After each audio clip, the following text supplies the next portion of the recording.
تو اس کے ساتھ لوگ بلند آواز سے کلمہ شہادت پڑھتے ہیں، کیا یہ صحیح ہے؟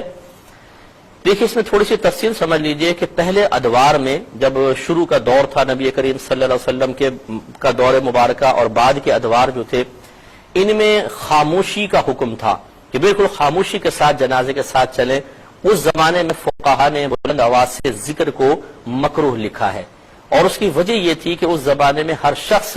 جنازے سے عبرت حاصل کر رہا ہوتا تھا، ایک نصیحت حاصل کر رہا ہوتا تھا۔ اسی لیے امام غزالی رحمۃ اللہ علیہ نے لکھا ہے کہ جب کسی کا جنازہ ہو جاتا اور لوگ تعزیت کے لیے آتے تو ہر ایک وہاں پہ موجود اتنا افسردہ ہوتا تھا اور ایسا اپنی موت کے غم میں گرفتار نظر آتا تھا کہ آنے والا ڈھونڈتا تھا اور پریشان ہو جاتا تھا کہ اس میت کے اصل رشتہ دار کون ہے جن سے تعزیت کرنی ہے۔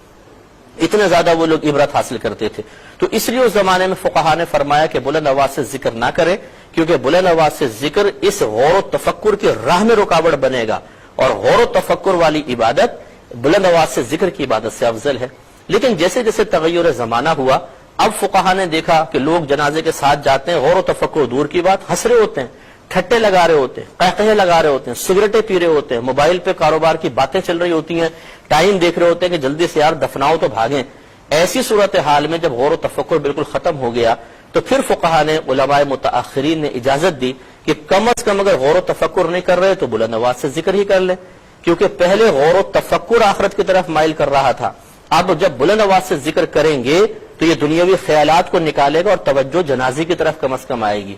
اس سے آپ یہ بھی اندازہ کر سکتے ہیں کہ جب زمانہ بدلتا ہے تو فقہا لوگوں کی حالتوں، کیفیات، طبیعتوں اور ماحول کی وجہ سے احکام میں تبدیلی پیدا کرتے ہیں۔ اسی طرح یہاں ہے، لہذا بلند آواز سے ذکر کرنا جنازے کے ساتھ اب بالکل جائز ہے۔